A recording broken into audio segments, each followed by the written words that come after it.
the second I was born, I knew my life was different from others.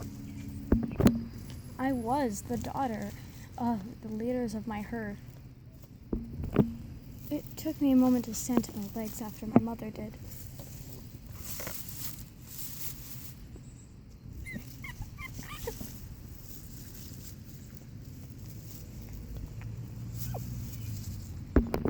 But eventually, I was able to make my way over to her. My name is Leaf.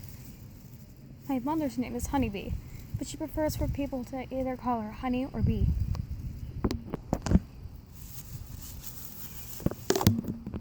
This is my dad. His name is Cloud. He is the male leader of my herd. And so is Honeybee, my mom. She is the female leader. How is she? She's excellent. Her name's Leaf. What a nice name for a beautiful young filly like her. My dad always loved me. There was no doubt about it. My family was happier than any. I remember the first glance of my herd. My father was so happy to introduce me to his herd.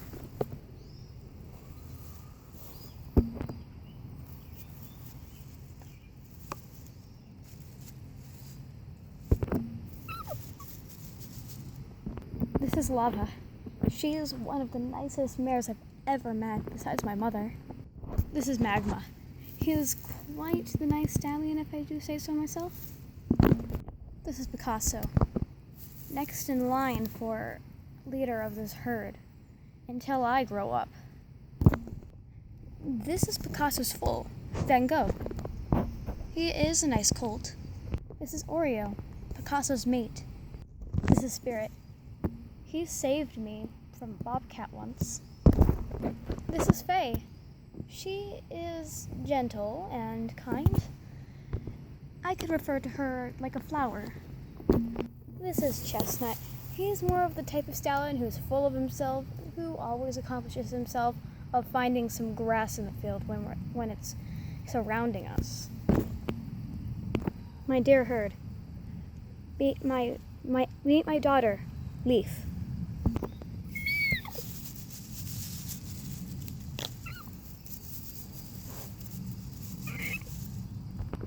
Aren't you the cute one?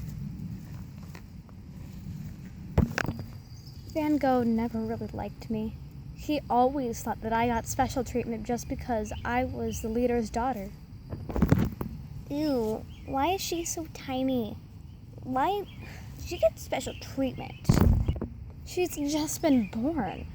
She's a filly, a young one, too. Don't be mean to her. She can't help it. She can't even understand what we're saying. And Oreo was right. She told me this story when I was a bit older, but I didn't understand them. I didn't understand what they were saying. I was too young to understand even what I was doing in this world. I grew older, and I knew more about the world. Some nights, I thought, what am I doing? Why am I here? I don't understand.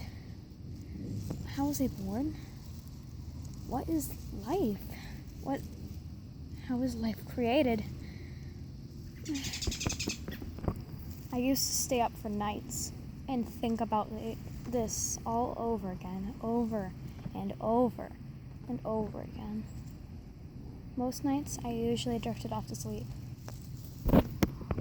But one night, I was so restless that I left my home. Not for good, though. Only to adventure. All night, I traveled and traveled and traveled. I saw a huge tree in the distance. I had come across something amazing. I decided I would go to it. But tonight, it was too late to even head over. The sun was starting to rise, and I needed to head home. So I did. On my walk back home, I thought all about the tree and how I would one day visit it.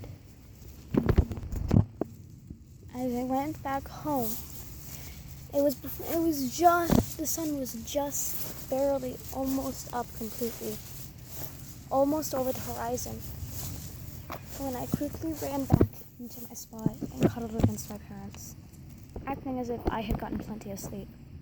I quickly drifted asleep. I had awoke late, very late. It had practically been dark. I went out of my sleeping place to go join the rest of the herd, assuming they are outside gathering food and grazing. There they were, awake, wide awake. Well, I had slept nearly a day. I thought, at least this will give me enough energy to go visit that tree tonight.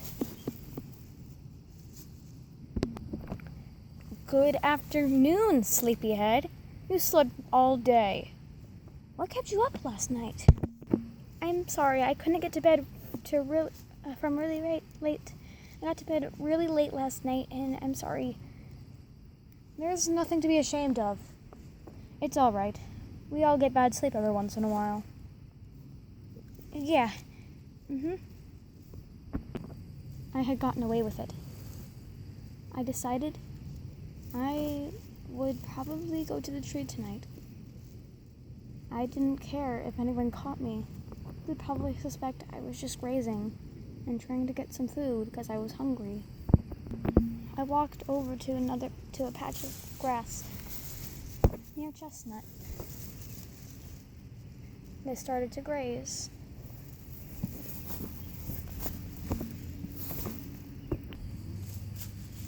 Why were you up so late last night? What? That's right. I saw you sneak out. What are you talking about? I was in bed all night. I just couldn't fall asleep. I mean, I went out to get a bite of grass. It was just, I was hungry, and I couldn't fall asleep without food. I guess you make a point. Chestnut left, and I was alone. I took a deep sigh of relief.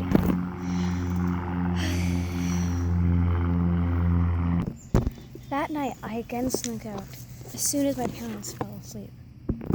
I ran as fast as I could. I ran and ran and ran until I again reached the huge tree I had stopped by earlier, the night before, to look at the other big tree that I wanted so badly to investigate. Behind the tree, I decided I would immediately run all the way to that tree, not stopping until I reached it. So off I went. I took off running as fast as I possibly could again, not stopping. I tripped over a rock. But that didn't stop me. I got up, even though my leg hurt. I kept running. I ran as fast as I could to that big tree. It wasn't nearly as big as I thought it would be, but it was still large.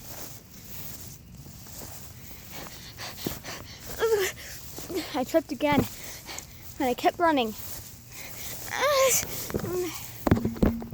I collapsed on the ground, not knowing what was going on. But I had gotten there. I had reached the tree. You've run a long way, haven't you? Huh?